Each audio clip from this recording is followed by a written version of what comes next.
Your difference is your edge, really. If you are the only one in the room that looks or sounds like your gender, then that's great. You fly that flag, lean into it. To walk into an industry that has traditionally been very white and male, and then being a woman of colour, to walk into that industry, it takes a lot of confidence. Football was always something that was part of my life, and driving around on the weekends with my grandparents and listening to the footy on the radio if we weren't at the game, it was always there. Coming from a community town, women or young girls were actually involved in netball and men played football. And then if there was any involvement as far as football club went, it was a real support role. That wasn't lost on me. The AFL is a really mature industry in the male space and a really new thing in the female space. So I probably spent the first 12 months spending a bit more time when I spoke to people to kind of prove that I knew about footy. Coming in as a senior executive, a female, you often hear comments like she'll need to prove herself, and I thought you really shouldn't have to prove yourself if you've got years and years of experience.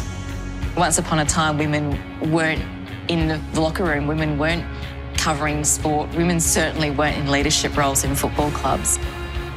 If you understand something and you can talk about it in an articulate way, it doesn't matter what gender you are. I think all clubs having a plan means that we can hold each other accountable. So it means that we're always going to push for better and for the next step.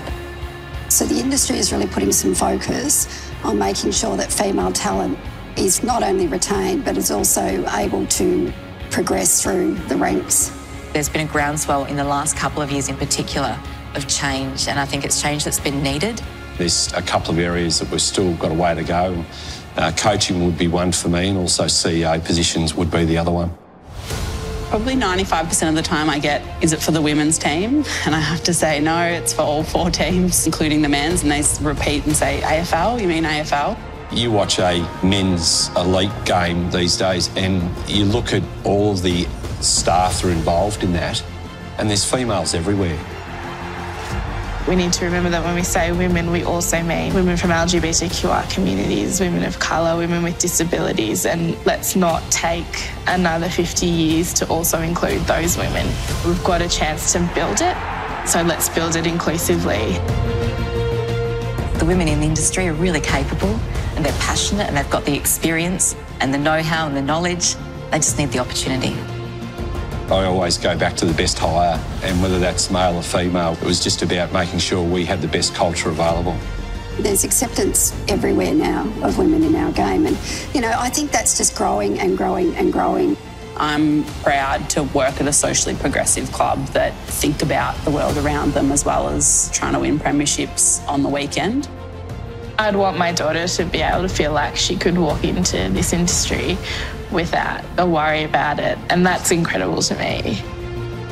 I think the AFLW has been a really important step in the right direction in terms of making sure women can be whatever they want to be. We just have a huge platform to do some great work, and I think that's only going to increase. We can't get to where we want to be without starting to change now.